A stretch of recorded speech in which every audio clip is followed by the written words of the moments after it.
মা ঘরে ছেলে মেয়েরা তরুণেরা বাপেরা এ নবী পাকে প্রেমিকেরা দুদিনে বয়ায় পড়ে আখিরাতকে হারিয়ে ফেলবেন না।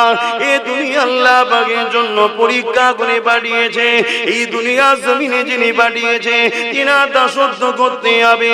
এই দুনিয়া যা তার দাসত্ব করতে হবে। সেই দাসত্বটা কি জানাবার জন্য তিনি যুগে যুগে নবী রাসূল পাঠিয়েছে। এই মাসে পাঠিয়েছে আখিরি নবী নূরে মুজাসসাম মুহাম্মদ আরবি সাল্লাল্লাহু আলাইহি ওয়াসাল্লাম। তিনার সংসারের কথা তো বললাম। এ যুবকেরা এবারে তিনার কন্যার একটু কথা বলি। আল্লাহ নবী আমল করে একজন সাথে মেহমানকে নিয়ে আল্লাহ নবীর বেটি ফাতেমা ঘরে যেতে লেগেছে। ফাতেমাটা কে? ফাতেমা যে কিনা হাসান হোসেনের আম্মা জান। ফাতেমাটা কে? ফাতেমা যে কিনা শিরে আলীর স্ত্রী। ফাতেমাটা কে? ফাতেমা আল্লাহ নবীর কলিজার টুকরি। এই ফাতেমা মর্যাদা কতটা! কাল মাশরের দিনেতে আল্লাহর পক্ষ থেকে আওয়াজ আসতে লাগবে, এ আহলে মাশর, এ ময়দান মাশরে যারা দাঁড়িয়ে আছো সবাইকে উদ্দেশ্য করে বলা হবে, তোমরা তোমাদের মাথাগুলোকে হাত করে নাও, কেননা আমার ফাতেমা জান্নাতে যাবে। সমস্ত মানুষেরা ময়দানে মাশরে মাথাটা হাত করে নেবে। এমন করে জান্নাতি চাদর ঢাকা দিয়ে 70,000 আগে 70,000 পিছনে ফেরেশতা তাকবীর দিয়ে সম্মানের সঙ্গে এই ফাতেমাকে জান্নাতে নিয়ে যাবে।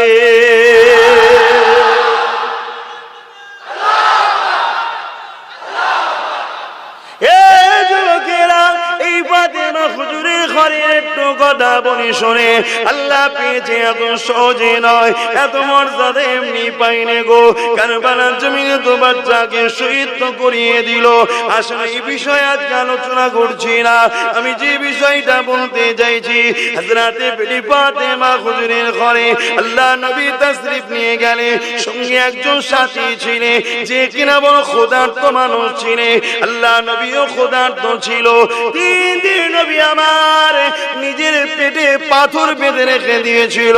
এ নবীর গোলামেরা, এ নবীর উম্মতেরা, এ আমার নেতার মাননেওয়ালারা, মুখে শুধু দাবি করলে হবে না, আল্লাহ অন্তরটা দেখে নেবে কে অন্তর থেকে নবীকে মানে, কে মুখে মানে।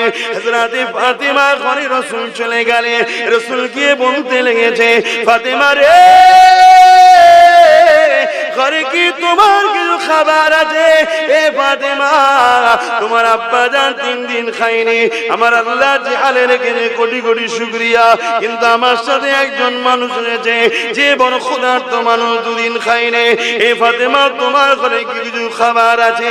হযরতে ফাতেমা বলেছিলেন, ইয়া রাসূলুল্লাহ, হাবিবাল্লাহ, হুজুর আপনি একটু অপেক্ষা করুন, আপনার খাবারের ব্যবস্থাটা করে দিই। হযরতে ফাতেমা ঘরের মধ্যে গেলে নামাজের মুসাল্লাটা নিলে, মুসাল্লাখানা বিছিয়ে দিলে, মুসাল্লাখানা বিছিয়ে দিয়ে দূরে গান নামাজ আদায় করলে, নামাজ শেষে হাত তুলতে লাগলে, চোখ দিয়ে পানি ছেড়ে দিতে লাগলে। ও আমার আল্লাহ পাক, আপনি আমাকে 3 দিন খাওয়াননি। আমি ফাতেমা আপনার উপরে কোনো অভিযোগ নাই, আমি আপনার উপরে কোনো নারাজ নয়। আমার হাসান হোসেন 3 দিন খায়নি। আল্লাহ আপনার উপরে কোনো নারাজি নাই, আপনার উপরে কোনো খুশি অখুশি নয়। আল্লাহ পাক শিরে আলী 3 দিন খায়নি, আজ জন্য আপনার উপরে কোনো নারাজি নাই। যে হালে রেখেছেন আলহামদুলিল্লাহ, আপনার সৃষ্টিকে যে হালে রেখেছেন কোটি কোটি শুকরিয়া। তবে আল্লাহ আমার দরবারে এমন একজন মেহমান এসেছে, যদি সে আজকে ফিরে চলে যা খালি হাতে, যদি সে জানতে পেরে যায় ফাতেমার অবস্থা, তাহলে মনে বড় দুঃখ পেয়ে যাবে। আমার আল্লাহ এই খাবারের ব্যবস্থা করে দেয়। আমার আল্লাহ রহমতের দুনিয়ায় জোশ মেরে দিলে, এ জিবরাইল জলদি করে দুনিয়া জমিনে চলে যা, আমার হাবিবের জন্য ফাতেমা তুমি ছেড়ে। ফাতেমা দোয়া ফিরিয়ে দিতে পারলাম না। জান্নাতি খানচা নিয়ে, জান্নাতি খাবার নিয়ে হযরতে জিবরাইল চলে আসে, ফাতেমার কাছে হাজির করে দিলে। হযরতে ফাতেমা খানচা শুনে আমার রাসূলুল্লাহর খিদমতে দিয়ে দিলে। আল্লাহ নবী খেতে যাবে, খাবারটাকে নিয়ে নবী চিনতে পেরে গেলে, কেন তামাম কায়নাত তৈরি করে আল্লাহ আমার নবীর নূর নূর মুবারক থেকে, জান্নাত তৈরি হয়েছে নবীর নূরের অংশ থেকে। জান্নাতি খাবার নবী চিনবে না, হতে পারে না। তাই নবী খাবার থেকে বুঝতে পেরে গেছে, তাই নবী আমার খাবারটা নিয়ে ভেতরে এসেছে। এ ফাতেমা রে, এই খাবারটা তুমি কোথায় পেলে? হযরতে ফাতেমা ধরা খেয়ে গেল, কথা কান লুকাতে পারলো না। আব্বাজান কথা চাপতে চেয়েছিলাম, আমারও 3 দিন খাওয়া হয়নি, হাসান হোসেনও 3 দিন খাওয়া হয়নি, সেরে আলীরও 3 দিন খাওয়া হয়নি। আব্বা তথাপি আল্লাহর উপরে আমরা রাজি আছি, কিন্তু আপনার মেহমানদারি করার জন্য আমার কাছে তেমন কিছু ছিল না, তাই আমি দোয়া চেয়েছি, আল্লাহ জান্নাতি খানা হাজির করে দিয়েছে।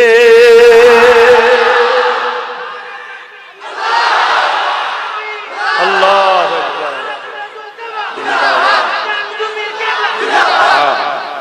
চিন্তা করো, দোনো জাহানের বাদশার ঘরের কন্যার অবস্থা দেখো।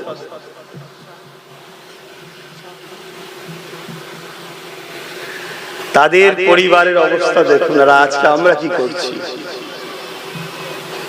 যদি কারো সংসারে অভাব হয়, মানেন তো নাকি ভাই বলে ছেলে বলে, কারো সংসারে অভাব হয়, বিশ্বাস করুন 41 দিন তাহাজ্জুদের নামাজ পড়ে, দরুদের ওজিফা করে, 100 বার কম করে দরুদ পড়ে আল্লাহর কাছে হাত তুলে বলুন, আল্লাহ আমার সংসারে বড় অভাব, আমার প্রয়োজন, আমার আল্লাহ আপনার 1000টা রুজির দরজা খুলে দেবে। জোরে বলুন সুবহানাল্লাহ। আপনি যাচ্ছেন কোথায়? দুনিয়া আপনাকে নানা রকম দিক দিয়ে ষড়যন্ত্র করছে। মহিলা সমিতির লোনের সিস্টেম বেরিয়েছে, মহিলা ছাড়া লোন দেওয়া হবে না।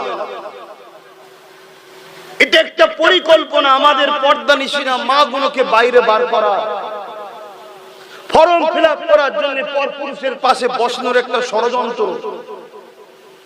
লোনের নামে এসি রুমে ডেকে নিয়ে পার্সোনাল কথা বলার একটা প্ল্যান। কেননা তারা জানে যে ইসলামের পুরুষদের দোয়া এখন কবুল যদি না হয়, মহিলাগুলোর দোয়া এখনো কবুল হবে। জোরে বলুন সুবহানাল্লাহ।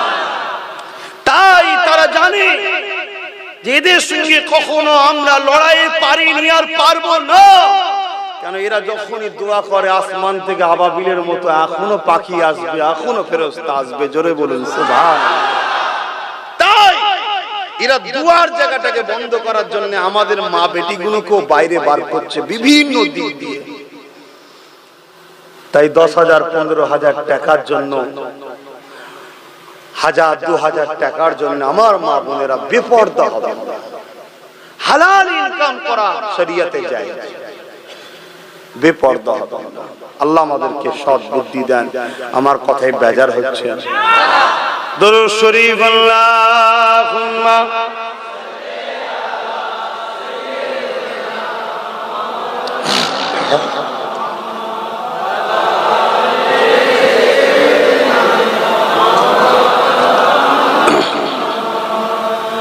आने वालों ये तो बताओ शहर मदीना कैसा है, आने वालों ये तो बताओ शहर मदीना कैसा है।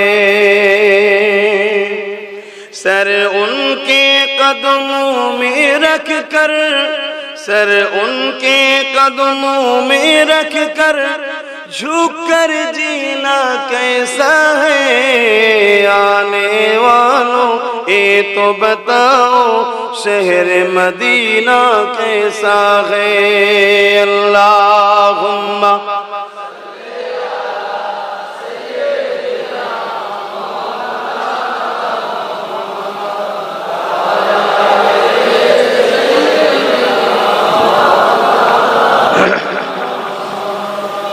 আমার বাপ ভাইরা, দুনিয়া একেবারে শেষের দিকে। কিয়ামতের যে আলামত আমার রাসূল বলেছিলেন 70টা, তার মধ্যে 65টা ঘটে গেছে। একেবারে দুনিয়া শেষের দিকে বাপ, সব কথা বলতে পারছি না। আমার রাসূলও কিছু কথা আম সমাজে বলার নিষেধ করেছে। এতটুকু বলছি, দুনিয়া আর বেশি দিন নাই। এই সামান্য আর কটা দিনের জন্য ঈমানকে হারিয়ে ফেলবেন না। আমার তো বড় ভয় হয় রাসূল পাক সাল্লাল্লাহু আলাইহি ওয়াসাল্লামের ওই কথাগুলো শুনে, যে মসজিদ ভর্তি লোক থাকবে, ঈমানদার কেউ থাকবে না। আল্লাহ আমাদেরকে হেফাজত করে, বলুন আমিন। ঈমান প্রেমের নাম। আল্লাহ রাসূলকে রাসূল বলে চিনে, আদবের সঙ্গে ভালোবেসে, জানের থেকেও বেশি ভালোবেসে মেনে নেবার নাম হলো ঈমান। জোরে বলুন সুবহানাল্লাহ। আর এইটা যখনই কেউ করবে, তখনই তার মধ্যে আমানতু বিল্লাহি ওয়া মালাইকাতিহি ওয়া কুতুবিহি ওয়া রাসূলিহি ওয়াল ইয়াউমিল আখিরি ওয়াল কদরি খাইরিহি ওয়া শাররিহি মিনাল্লাহি তাআলা আল বাস বাদাল মাউত সব চলে যাবে। কারণ আমি যাকে ভালোবাসি তার কথা তো মানবো নাকি? আমি যাকে ভালোবাসি তার কথা তো বিশ্বাস করব। তা রাসূলকে রাসূল বলে চিনে, জানের থেকে বেশি ভালোবেসে, আদবের সাথে মেনে নিবার নাম কি? জোরে বলুন ঈমান। ঈমান যদি না থাকে জান্নাত যাওয়া হবে না। দাঁড়িয়ে আছে, ঈমান নেই। কেন? দাঁড়িটা কিন্তু ঈমান নয়, দাঁড়িটা হলো ঈমানের মধ্যে।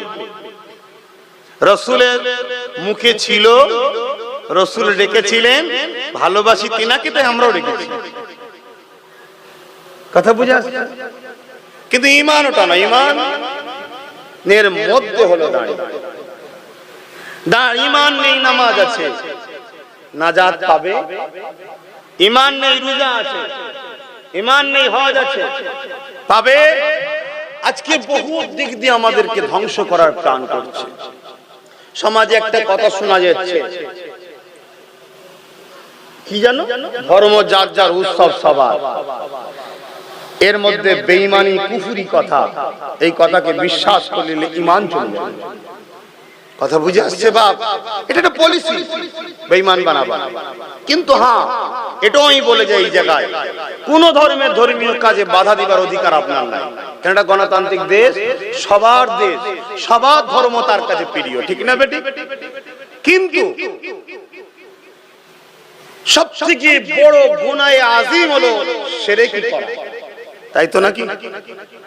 তাহলে সেই জায়গায় কোনোভাবে ধর্মকে কেন্দ্র করেই উৎসব, অতএব সেই জায়গায় আমার রাসূল পাক সাল্লাল্লাহু আলাইহি ওয়াসাল্লামকে খোদ আবু জেহেল তার দলের লোকেরা বলেছিল, মুহাম্মদ এক কাজ করো, এক বছর তুমিরা সবাই মিলে আমার ধর্ম পালন করো, এক বছর আমরা তোমার উৎসব ধর্ম পালন করব, তোমাদের সাথে যাব, সবকিছু করব। শুনছেন? তখনই আল্লাহ আয়াত নাযিল করে দিলেন, সূরা কাফিরুন, কুল ইয়া আইয়ুহাল কাফিরুন, হে অবিশ্বাসী সম্প্রদায়, লা আ'বুদু মা তা'বুদুন, তো আমি যার ইবাদত করি তোমরা তার ইবাদত করো না, ওয়ালা আনা আ'বুদু মা আবাদতুম, আর তোমরা যার ইবাদত করো আমি তার ইবাদত করি না। বারবার বলার পরে বলছেন লাকুম দীনুকুম ওয়ালিয়া দীন, অর্থাৎ তোমার ধর্মকর্ম তোমার কাছে, আমার ধর্মকর্ম আমার কাছে। তার মানে তোমারটাই আমি যাচ্ছি না, তোমাকে আমারটা আসতে আসতে। কথা বুঝে আসছে না? নাই, তুমি তোমার টালে থাকো, আমি আমার টালে থাকি, কিন্তু এক বছর তুমি করবে, এক বছর আমি করবে, এটা হয় না। এটা একটা পরিকল্পনা, আমাদেরকে ধ্বংস করার একটা প্ল্যান। তাই আমি আমার বিশ্বাসী কওমের মানুষকে বলবো, এগুলোকে বোঝার চেষ্টা করুন। ঠিক এই কথাটা কারো খারাপ লাগলো তো আমার কিছু করার নেই, কারণ আমি তো কথা বলবো আল্লাহর জন্য, আমি তো কথা বলবো রাসূলের জন্য। কতটা আপনাদের মহল্লায় আমার রাসূল কত কষ্ট করেছে, তার জীবন ইতিহাস পড়ুন। আল্লাহ নবী যখন 1000 বছর আগে দুনিয়া জমিনে বারোই রবিউল আউয়াল মাসে সাদেকে সময় তাশরীফ আনলেন, আল্লাহ নবী দুনিয়া জমিনে এসে দেখলেন এই পৃথিবীর জমিনে মানুষেরা এক আল্লাহকে ভুলে গিয়ে নিজেরা নিজেদের কাল্পনিক বিশ্বাসে বিশ্বাসী হয়ে নিজেরা নিজেদের হাতে তৈরি 360টা নকল খোদা তৈরি করেছে। এক একজনের এক একটা নাম দিয়েছে, লাত উজ্জা নাম দিয়েছে। এ নওজওয়ানেরা, আল্লাহ নবী দেখতে লাগলে এই দুনিয়ার মানুষেরা নিজেদের মাগুলোকে হত্যা করতে লেগেছে, নিজেদের মেয়েগুলোকে জ্যান্ত জ্যান্ত পুঁতে দিতে লেগেছে। নারী মানে ফকির অগৌরবের জিনিস করে দিয়েছে। নারীদের কোনো সম্মান মর্যাদা ছিল না। তাদের ধারণা হলো মেয়ে ছেলে জন্ম নিয়েছে শুধুমাত্র পুরুষরা ভোগ করবে বলে এইভাবে অত্যাচার করতে লেগেছিল। আজ থেকে 1000 কিছু কম বেশি আগে আল্লাহ নবী দুনিয়ার জমিনে তাশরীফ এনে দেখতে লাগলে দুনিয়ার জমিনের মানুষেরা তারা এমন করে গরিব দিগকে গলাতে শিকল বেঁধে দিয়ে বাজারে নিয়ে যে বিক্রি করতে লাগলো।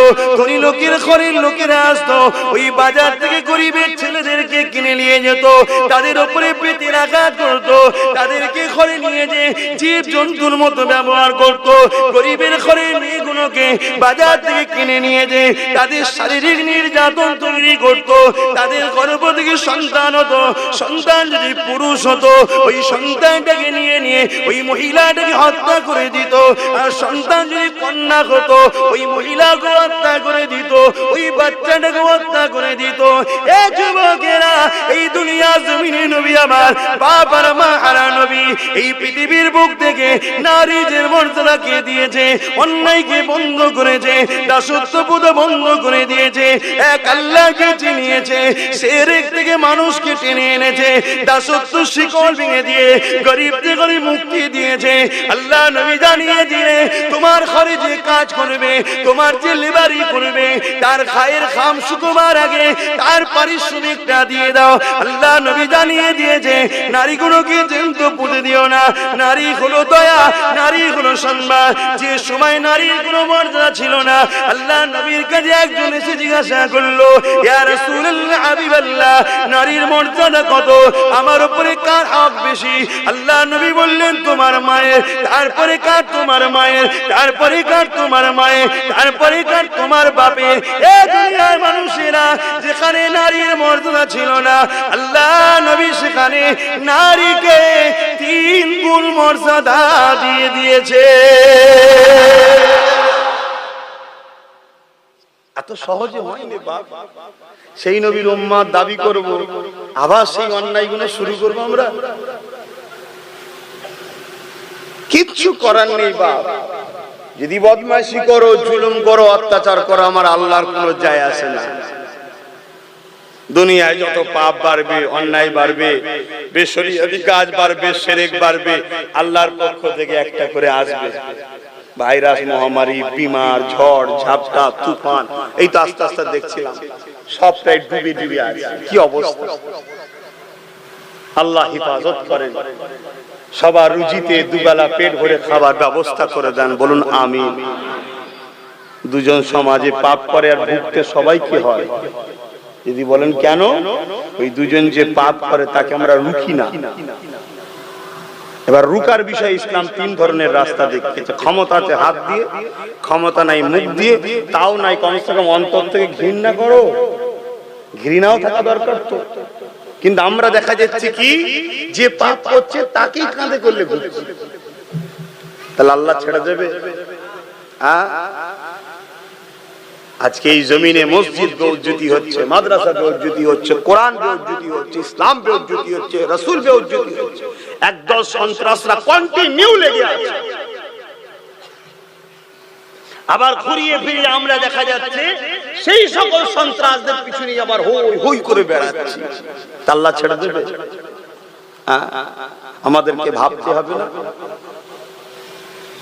কি করে আমার মসজিদের ইজ্জত আবরু বাঁচবে, কোরআনের ইজ্জত আবরু বাঁচবে, রাসূলের ইজ্জত আবরু বাঁচবে। জানি আমার নবীকে কেউ গালি দিলে আমার রাসূলের কি যায় আসে না, কোরআনকে কেউ কোনো অপমান করলে কোরআনের কি যায় আসে না। কেন লাউহে মাহফুজে যে রক্ষিত আছে ওই কোরআনটা, এটা ছাপা, ওটাই কিয়ামতের দিন সাজানো হবে। ওই কোরআনের, দুনিয়ার এই কোরআনকে যে প্রেম করবে একই কথা, সে কিয়ামতের দিন তার শাফাআত করে জান্নাতে নিয়ে যাবে। জোরে বলুন সুবহানাল্লাহ। কিন্তু একদল দুপায়ে পশুরা দিনকে দিন অপমান অপদস্থ করে যাচ্ছে, কিন্তু কোরআন কোনদিন কাউকে আঘাত করতে, অপমান করতে কিন্তু শিক্ষা আমাদেরকে দেয়নি। ঠিক না? ঠিক। বড় আফসোস। আসুন, আমরা নিজেরাও তো কোরআনকে অপমান করছি, আমরাও তো কোরআনকে অপমান করছি। যে ঘরে কোরআন আছে আমরা সেই ঘরে গান বাজনা থেকে শুরু করে বেশরিয়াতি থেকে শুরু করে সবটাই তো করছি আজকাল। ভুল বলছি? বন্ধ করো। এরপরেও যদি মনে হয় আব্বাস সিদ্দিকী তোমার কথা নেই চলেগা তো কচি পোড়া হোক আব্বাস সিদ্দিকী, কিচ্ছু হবে না, আমার বয়ে গেছে। তোমার যদি দাওয়াত না করো আমার অসুবিধা আছে? 10 মাস তো লকডাউনে কেটে গেল, খাওয়া হয়েছে না হয় না আব্বাস সিদ্দিকী? শুকিয়েছিলাম না ইট চেলেছিলাম? আল্লাহ ভালোই খাওয়াচ্ছিল, অসুবিধা, আরো ভালো খাওয়া ছিল। তখন তো ঘরে বসছিলাম, প্রায় ধরতে গেলে সব ভাইয়েরা মিলে আর মিলে আশপাশে সব গ্রামের লোকে দোকানলে প্রায় তামার হাড়ি চাপানো হতো, বিরিয়ানি হবে আজকে। ঘরে বসে আছি, টেনশন নেই, পেট খারাপ হলেও অসুবিধা নেই। আর জলসা থাকলে হাজার টেনশন, পেট ঠিক রাখতে হবে। এই কথা বলতে বলতে সমস্যা হবে, তো কথা বলবো কোথায়? তখন বলো, দেখেছিস কত গিলা গিলিয়েছি হুজুরটা। আল্লাহ রেজেকের মালিক, জলসা কিন্তু আমার রেজেক না, এটা ওসিলা। এতগুলো লোক বসে আছো, কেউ চাষ করে, কেউ কাপড়ের ব্যবসা করে, বিভিন্ন কাজ করো। অনেক ছেলে তো এলাকার আবার বাইরে বাইরে থাকে, তাই তো নাকি? সব ছেলেরা ভালোবাসে আমাকে, বাইরে বাইরে থাকে, জলসা করে বলে সব এসছে। তো সব তো কাজ কারবার করে চলছে আল্লাহ কারে, আমারও চালাতে পারেন আল্লাহ। এটা হচ্ছে মাধ্যম, এক একজনকে একটা ওসিলাই আল্লাহ দিচ্ছে, কিন্তু রেজেক হলো আল্লাহ। আল্লাহকে ধরো, আল্লাহকে মহব্বত করো, ভালোবাসো, পিয়ার করো। কটাই নামাজ হবে, আজান হবে কটায়? একটু বলি নাকি 4:30 পর্যন্ত হোক, অসুবিধা কি আছে? অক থাকবে, অক থাকবে না, তখন অক কমজোর হয়ে যাবে, নামাজটা পড়তে হবে না। শোনো, হবে কি হবে না, কবুল হবে কি না হবে, অত আমার মাথায় ঢুকিয়ে লাভ নেই। রুকু দেবো, মাথা হ্যাট করবো। আল্লাহ তোমাকে সেজদা করেছি, তোমার রুকু দিয়েছে, হয়েছে কি হয় না আমি জানি না, ওটা তোমার দয়ার উপর নির্ভর, তাই তো নাকি? দয়া করে নিলে হবে না। আল্লাহ কারো মুখাপেক্ষী নয়, আল্লাহুস সামাদ, আল্লাহ কারো মুখাপেক্ষী নয়। কথা বুঝে আসছে? তবে হ্যাঁ, আল্লাহ পাক কিন্তু একমাত্র তিনার হাবিবকে ভালোবাসেন, জোরে বলুন সুবহানাল্লাহ। আর হাবিবের খাতিরে, হাবিবকে যারা ভালোবাসে তাদেরকেও আল্লাহ ভালোবাসে, জোরে বলুন সুবহানাল্লাহ। আমি বলিনি, আল্লাহ খোদ নিজে বলেছে। আহা, কি মাকাম দিয়েছে আমার নবীকে। সেই নবী কত কষ্ট করেছে জানেন না, এই হককে প্রচার করতে গিয়ে। আল্লাহ নবী মক্কা জমিনে এসে দাওয়াত দিতে লেগেছে, এ মক্কা মানুষেরা আল্লাহকে মেনে নাও, আনা মুহাম্মাদুর রাসূলুল্লাহ, আমাকে নবী বলে মেনে নাও। এ দুনিয়ার মানুষেরা, ইসলামের জোর জবরদস্তি চলে না। আল্লাহ আমাকে পাঠিয়েছে তোমাদের জন্য মেসেঞ্জার করে খবর দিতে। আমি তোমাদেরকে খবর দিয়ে দিলাম, এই জমিন আসমান কায়নাতের একমাত্র মালিক লিল্লাহি মা ফিস সামাওয়াতি ওয়া মা ফিল আরদ, একমাত্র মালিক আল্লাহ। লাম ইয়ালিদ ওয়া লাম ইউলাদ, তিনার কোনো বাপ মা নেই, তিনার কেউ জন্ম দেয়নি, তিনার কোনো স্ত্রী ছেলে পুলে নাই। ওয়া লাম ইয়াকুল্লাহু কুফুয়ান আহাদ, তিনি এক অদ্বিতীয়, তিনার সমকক্ষ সমতুল্য কেউ না। এ দুনিয়ার মানুষেরা, তোমরা যে নিজেদের কাল্পনিক বিশ্বাস করে 360টা নকল খোদা তৈরি করেছে, কোনো তোমাদের মন গড়া, কারণ আল্লাহকে কেউ দেখে না, তার কোনো ফটো ছবি কিছুই নাই। তাই তোমরা যেগুলো তৈরি করেছে, কোনো ভুল ধারণা তোমাদের, এইগুলোকে তোমরা উপাসনা করো না। তোমরা সেই আল্লাহর উপাসনা করো যার ইশারাতে সূর্য ওঠে, চাঁদ ডোবে, চাঁদ উঠে সূর্য ডোবে, যার ইশারাতে বিশাল সাগরে তুফান হয়, যার ইশারাতে জমিন হয়েছে, আসমান হয়েছে, যার ইশারাতে মায়ের গর্ভে সন্তান হয়, যার ইশারাতে রাত হয়, দিন হয়, ঝড় হয়, তুফান হয়। এ দুনিয়ার মানুষেরা, তিনি যুগে যুগে নবী রাসূল পাঠিয়েছে, ঈসাকে পাঠিয়েছে, মুসাকে পাঠিয়েছে, ইব্রাহিমকে পাঠিয়েছে, দাউদকে পাঠিয়েছে, ইব্রাহিম খলিলকে পাঠিয়েছে, ইসাকে পাঠিয়েছে, ইসমাইলকে পাঠিয়েছে। আমি আব্দুল্লাহর বেটা মুহাম্মদকে তোমাদের জন্য পাঠিয়েছে। কিয়ামত পর্যন্ত আমার নেতৃত্ব তোমাদেরকে মানতে হবে। তোমরা চলে আসো আমার দিকে, আমার কথাটা মেনে নাও। মক্কা সেই সময়ে যারা নকল খোদার উপাসনা করত, বড় বড় পাথর নিয়ে আমার নবীকে মেরেছে। আমার নবী রক্তাক্ত খরেজে বসে বসে কাঁদে। আমার আল্লাহ বলতে লেগেছে, হাবিব মনে দুঃখ ব্যথা নিও না গো, তুমি আমার কথা বলতে গিয়ে মার খেয়েছো, তুমি আমার কথাই মানুষকে শোনাতে গিয়ে মার খেয়েছো। আমার হাবিব তামাম পৃথিবীর মানুষ যদি আমি আল্লাহ আমাকে না মানে এতে আমার কোনো ক্ষতি নাই, তামাম পৃথিবীর মানুষ যদি আমাকে না ডাকে এতে আমারও কোনো ক্ষতি নাই। হাবিব তুমি কি আমাকে মানো? আমার নবী সাদা আগুন তুলে বলতে লেগেছে, আশহাদু আল্লা ইলাহা ইল্লাল্লাহ, আল্লাহ আমি সাক্ষী দিচ্ছি আপনি একমাত্র মালিক। আমার আল্লাহ জানিয়ে দিলেন, আমার হাবিবের তামাম পৃথিবীর মানুষ যদি আপনাকে না মানে এতে আপনারও কোনো ক্ষতি হবে না। দুনিয়া যদি আপনাকে গালিও দেয় এতে আপনার কিছু ক্ষতি হবে না। আমার হাবিব রে, আমি আল্লাহ মালিক সাক্ষী দিয়ে দিলাম তুমি মুহাম্মদ রাসূলুল্লাহ।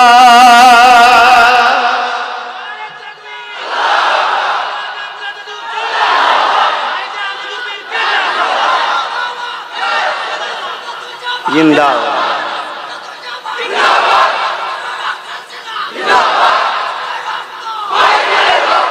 এতে এতে দুনিয়ায় কি আমার রসুলকে মানলো, কি আল্লাহকে মানলো, আল্লাহরও কোনো অসুবিধা নেই, রসুলের কোনো অসুবিধা নেই। কিন্তু আমি যাকে ভালোবাসি তার উপরে আঘাত দিলে আমার তো কষ্ট হবে, তাই তো নাকি গো? তাই কিছু দুপায়ে পশু যুগ যুগ ধরে ঘুরিয়ে ফিরিয়ে আমার রসুলকে অ্যাটাক করা, কোরআনকে অ্যাটাক করা, মসজিদকে অ্যাটাক করা, মাদ্রাসাকে অ্যাটাক করা, ইসলামকে অ্যাটাক করা, করছে না, করে না? অথচ কেউ পারবে, কোন মুসলমান নবী প্রেমিক মুসলিম দাবি করলে হয় না। লোক মনে করে মুখে দাড়ি থাকলেই মুসলমান, রবীন্দ্রনাথ ঠাকুর থাকলে তো ডবল মুসলমান হয়ে যেত। তাহলে লোক মনে করে বড় গলি জামা পরলে হয়তো মুসলমান, মাথায় টুপি থাকলেই মুসলমান না।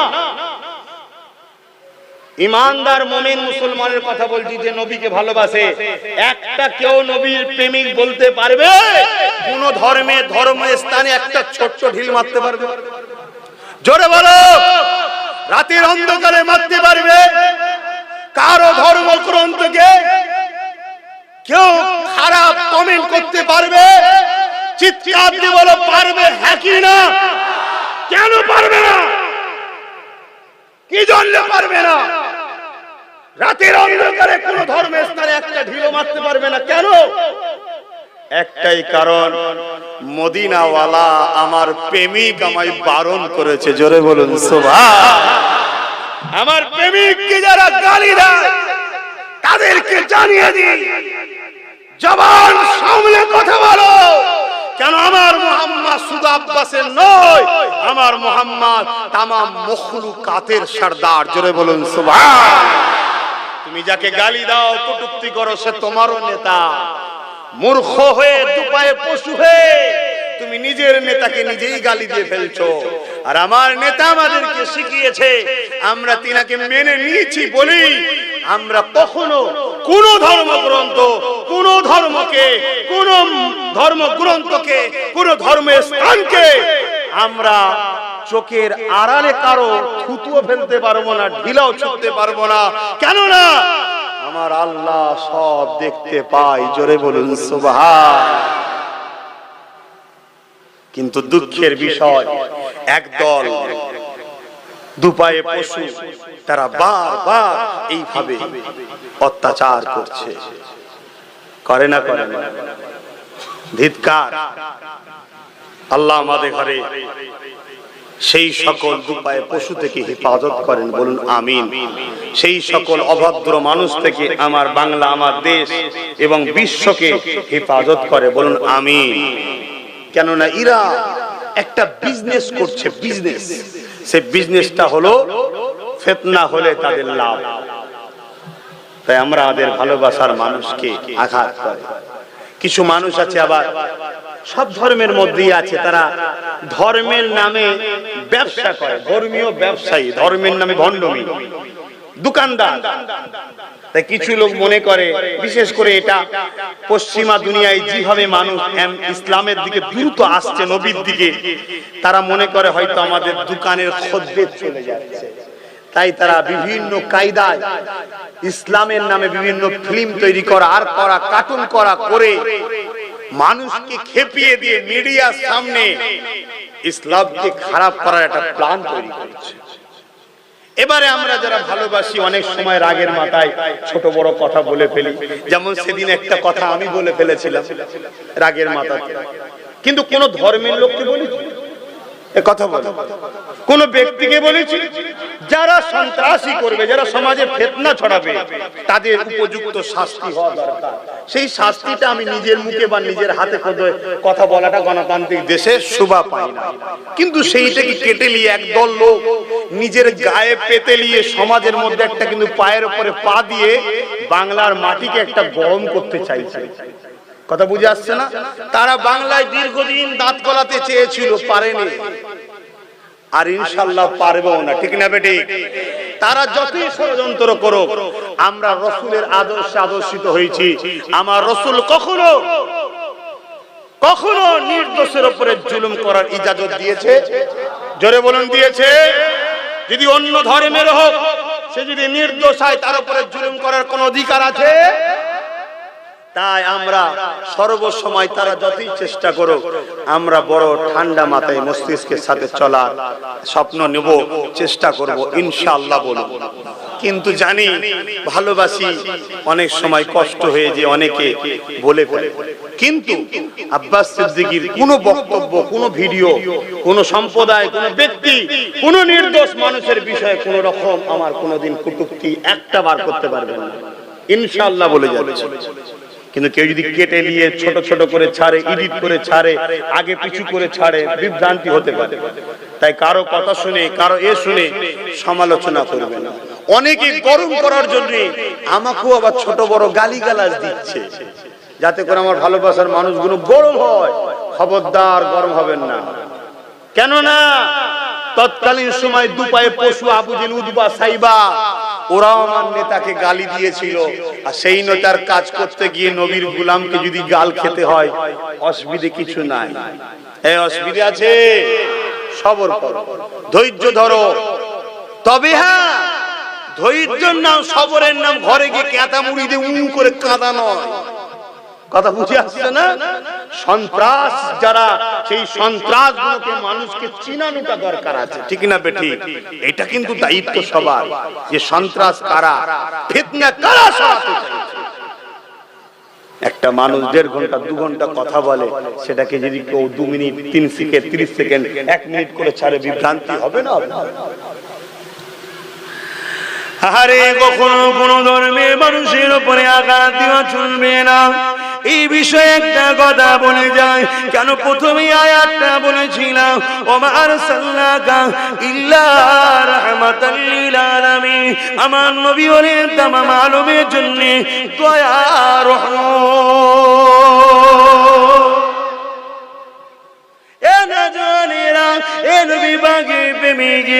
আল্লাহ নবী একদিন রাস্তা দিয়ে যেতেছে, নবী আমার এমন সময় দেখতে পান, ওই রাস্তার ধারে ধুলোবালি মাখা জায়গাতে একটা মহিলা বসে আছে, কমজোরি, দুর্বল, বুড়ি মহিলা বসে আছে। এ নবীর গোলামরা মন দিয়ে শোনো, নবীকে শুধু মানি বললে হবে না, নিজের কাজ কাম চলাফেরা আদর্শে নবীর আদর্শ যেন দেখা যায়। তবেই তো তুমি নবীর প্রকৃত প্রেমী, তবেই তো তোমার জন্য জান্নাত অপেক্ষা করবে, তবেই তো তোমার জন্য হুরিরা ইন্তজারে থাকবে, তবেই তো আল্লাহর রহমত তুমি পাবে। নবী আমার রাস্তা দিয়ে যেতে লেগেছে, আল্লাহ নবী দেখতে লেগেছে একটা বুড়ি বসে আছে, যে বুড়িটা ধুলোবালি জায়গায় এমন করে বসে রয়েছে, বড় দুর্বল বয়স্ক মহিলা। আল্লাহ নবী দেখতে লেগেছে রাস্তা দিয়ে অনেক মানুষ যেতে লেগেছে, ওই মহিলা দিয়ে কেউ তাকায় না, কেউ খোঁজও নিতে যায় না, একবার করে দেখে মুখ ঘুরিয়ে না। আল্লাহ নবী আস্তে আস্তে এগিয়ে গেল, নবী আমার মহিলার কাছে বসলো, মা বলে সম্বোধন করলো। মহিলা বড় দুর্বল, কমজোর বয়স্ক, আমার নবীর দিকে চোখ তুলে তাকালো। আল্লাহ নবীকে দেখে বলতেই লাগলো, কে রে বাবা, এত সুন্দর তোকে দেখতে বাবা, কি খবর বললে বাবা? আল্লাহ নবী বলেছিলেন, মা এই ধুলোবালি জায়গাতে কেন বসে আছেন মা? ওই মহিলা আমার নবীর দিকে তাকিয়ে বলল, কোথায় বাড়ি তোর বাবা, কি নাম তোর বাবা? আমার খোঁজ নিতে এসেছি বাবা। আল্লাহ নবী বলেছিলেন মা আমাকে একটা নিজের ছেলে মনে করতে পারে। যে মহিলাটার কথা বলছি ওই মহিলার গলায় 3টে মূর্তির ছবি আছে, একটা লাত, একটা উজ্জা আর একটা হবল, 3টে পাথরের ফটো রয়েছে। তাকে রসুল বলছে মনে করেন মা আমি আপনার একটা ছেলে। শুনছেন? তাহলে তোমাদের পাড়া প্রতিবেশী যে ধর্মেরই হোক কেউ বিপদে পড়লে পাশে থাকার হুকুম ইসলাম দিয়েছে না দেয়? কিন্তু খবরদার, বারবার বলে যাচ্ছি, তাদের ধর্মীয় কোনো উৎসবে পার্টিসিপেট করতে যাবেন না। কেন? ইসলাম তো বারণ করেছে। দ্বিতীয় নম্বর, দেখা যাবে তোমার আর তাদের মাঝখানে থার্ড পার্টি কিছু বদমাইশ এসে মারপিট লাগিয়ে দেবে। কথা বুঝে আসছে না? না, এতে কি হবে? দুটো সুন্দর পরিবেশ নষ্ট হয়ে যাবে। কথা মাথায় আছে নাকি? না বলছে হুজুর ওইটা বললে হয়, হুজুর ঘুরতে ঘুরতে যেতে হবে। হ্যাঁ,